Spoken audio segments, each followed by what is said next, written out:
Hi guys, my name is Franco Herrera. I'm a student and I am currently taking a course of AP Literature and Composition.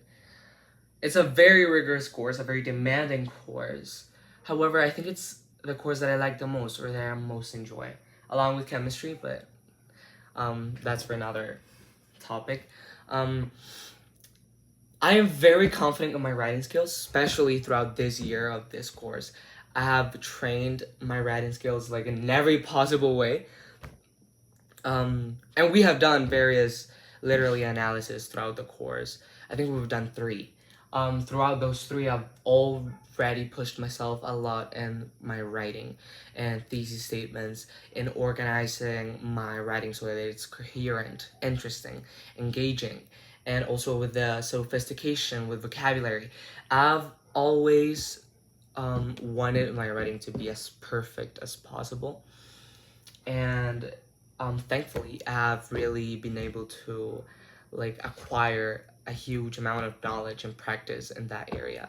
However, talking, um I consider myself like I have a very good tone and everything. However, I have never actually tried to analyze a book and actually face to face, at least with a camera, but like and actually like speaking my mind and just letting my thoughts like run, even if they're incoherent or even if they don't make sense, but like analyze a book in all its effect, however doing it orally.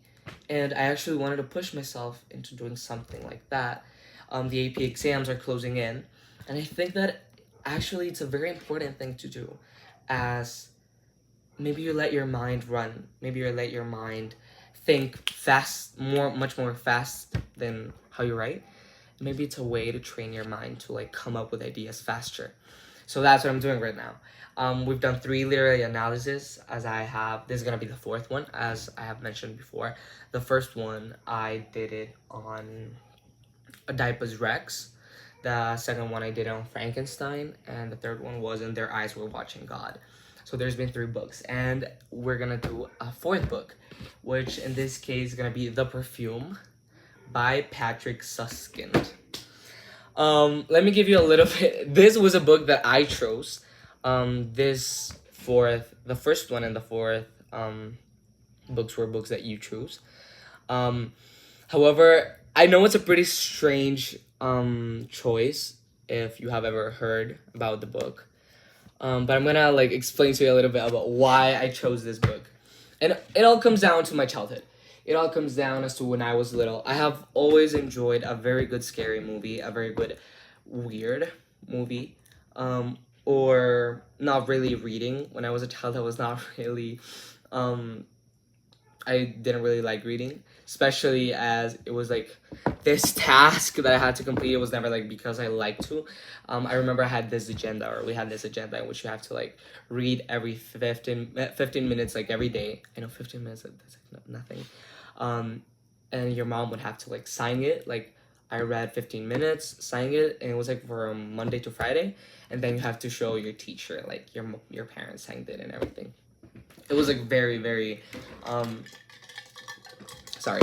It was very. I hated that activity. I really hated it, especially because I was like what 8 years old and I was reading like Captain Underpants or like Diary of a Wimpy Kid, things like that. I really didn't enjoy it. However, I always focused a lot when it came to like weird things, or when it came to scary things. And this came up with my sister as well, because my mom would actually sit us down in the living room or in the dining room, whatever. She's a doctor, so she would come destroyed from like hours of working, and me, I have always been very hyperactive, very talkative. I'm never like sitting down. I can't. I'm not able to do that. My sister not so much, but I was like the one that was like, and we were always fighting. So the only way that she could actually like get us into like um concentrating or like not talk or like be quiet was when she would turn on the TV and put on a scary movie. Then my sister and I would be like just like watching the movie. At the beginning, I would start like developing huge nightmares, right? And I could not sleep. And my dad was like, "This is literally your fault." To my mom, like, "This is literally your fault. Why are you putting the kids into watching scary movies? They're like 7, 8 years old, and my sister was like 6, probably younger. Like, that's common sense. You can't do that to a kid." And my mom was like, "It's the only way I can keep them to shut up, or I can keep them to be quiet, and I can have some peace." Eventually, those nightmares started like wearing off, and me and my sister would like scary movies a lot, especially when it came to like the taboo part of it, or maybe like. But now we enjoy a pretty good scary movie, and we've been really disappointed with modern and film because they have been like really bad. But I got like into this book, that Perfume, or well, Perfume, because one day I think I was like walking towards the kitchen or something, and my mom was watching a movie, and like I caught a glimpse of it, and it was like a very weird movie. I was, what is she watching? So I sat down. I was like probably 8 years old, and I really got caught into the movie, which was the film adaptation of this book. We're gonna get into that later, but it was a really weird movie, but it was really entertaining at the same time. And it was because it touched some points which, as a kid, I didn't really understand, or I didn't really want to understand. But then now, reading the book, which I already have finished, it makes a lot of sense, and it's really, really interesting how everything unfolds. So that's how I discovered, or I really noticed how I engage a lot with this types of literature or films that have something weird on them, or something taboo, because they connect in some way to human characteristic. And it's like interesting to see how not everything is gonna be like, not every human or not every person is normal. Sometimes they have like these weird things, even if they're fictional. Sometimes you can relate them in a way to something in real life. So that's very interesting. So that's why I've chosen books like Oedipus Rex, books like Frankenstein.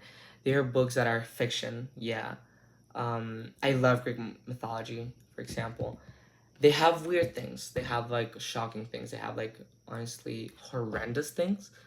However, I really like that. It really keeps me engaged, and I love to connect it into a real life situation.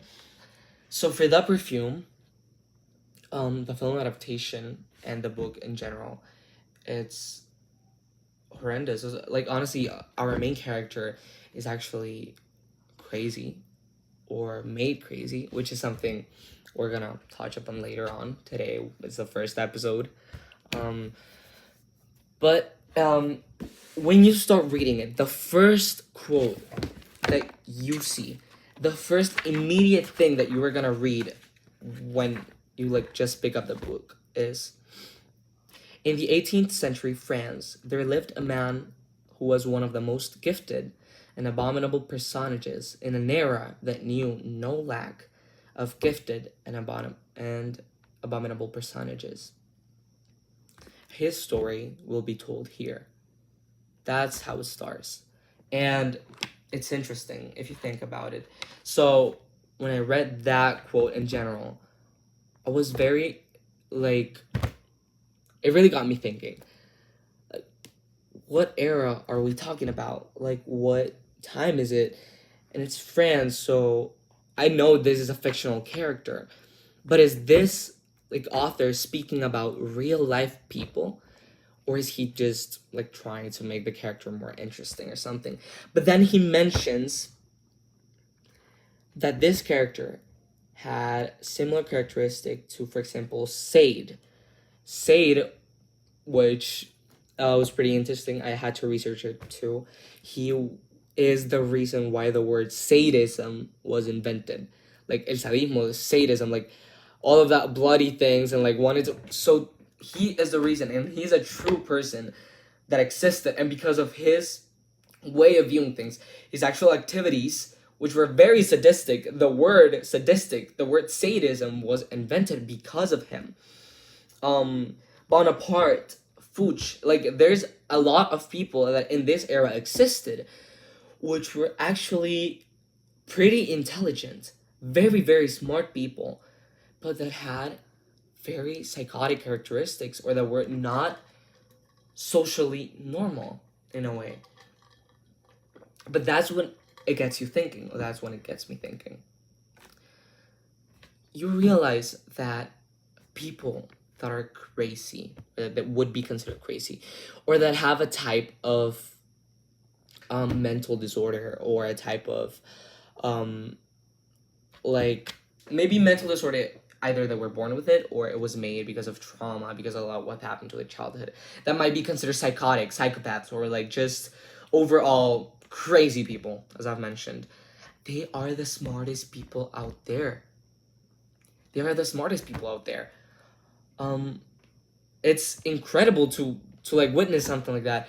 If you watched this one series, which is called You, which is it's like a series that came out like in the pandemic 2020, but it's about this guy, right, that he's a stalker, and his name is Joe, and Joe narrates the whole entirety of the series. So the most part of the series is told by his own mind, so we, the audience, are caught in his mind, so we're seeing everything into his perspective.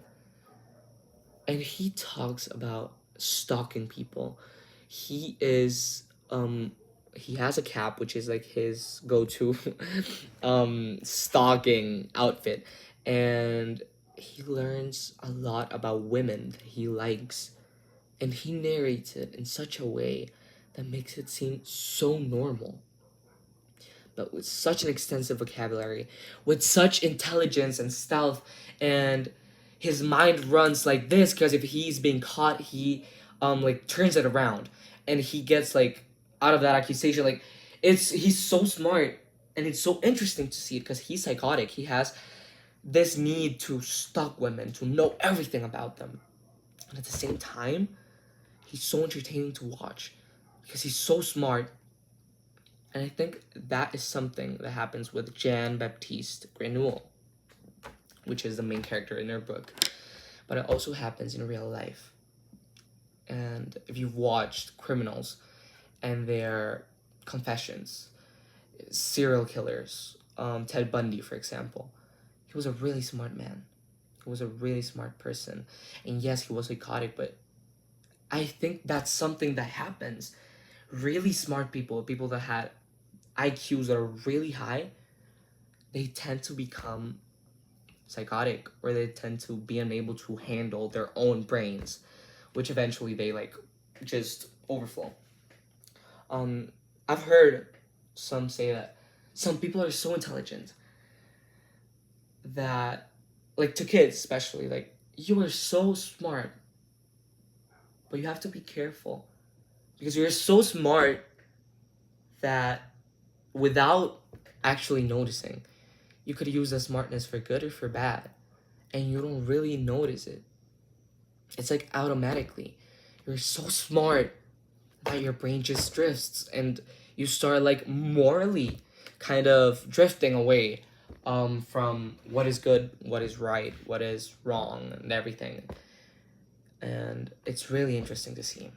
So that's very interesting, a very interesting of idea of how to start a book, because here the author is automatically like setting kind of a historical idea, or kind of like giving the audience like something to think about. What era is this? When are we talking about that this book is like being written, which is written in about the late 1800s, right? So they start like already being like, okay, we're in France, so why are they talking about this like person which is really gifted but he's an abominable person, and why are they comparing him to other people? So that's how you get an idea of where you are like located, what they're talking about, and everything. So in the next episode, we're gonna talk about a variety of themes that I want to actually develop throughout this book, a variety of ideas that like purely of how the human brain works, and how nature and nurture play a part of it. How psychopaths, which is someone we're gonna watch throughout this book, how they see the world, and maybe how also the human brain might actually be born like that, or it may be shaped into that way. Because here, there's like a mix into it, but we're gonna talk about it later, about how this person is psychotic because he actually was born with some of it, because it explains it. But then his childhood was really traumatic, and maybe he also got shaped into being something like that. Remember that our bodies or our brains do not respond well to trauma. And if they do, they create these huge things in order to keep us from hurting or keep us safe. Like, for example, multiple personality disorder. Multiple personality disorder is a disorder that actually develops after a human being has gone through such severe trauma, especially when you're a kid, that your own brain starts developing these multiple personas inside your own head. So some people have 17 different personas inside themselves, right? And it develops it so that that person does not feel that huge pain. So it shifts into like having a lot of personalities in order for the body and the brain and the soul human to feel fine. It's really interesting, and I think that's why I am really in love with actually reading and writing about this taboo ideas or this crazy things, because it's really interesting to see them develop in humans. And it's actually very interesting to see how we have developed into seeing things or people that are actually the peak of goodness, of moral things, or either the peak of smartness that might become psychotic. So I will leave you with that idea for today, and I hope you stay. We have 6 more episodes to go. Today was just like a really idea of me talking and just introducing a little bit about myself, maybe getting you into the idea of what we're doing here. But next episode we are gonna get right into developing a little bit more about the book, what it talks about, maybe a quick summary. Later we're gonna delve into themes, and that's what we're gonna do throughout the series. So thank you again. My name is Franco Herrera, and I hope I can see you again on the next episode. Bye.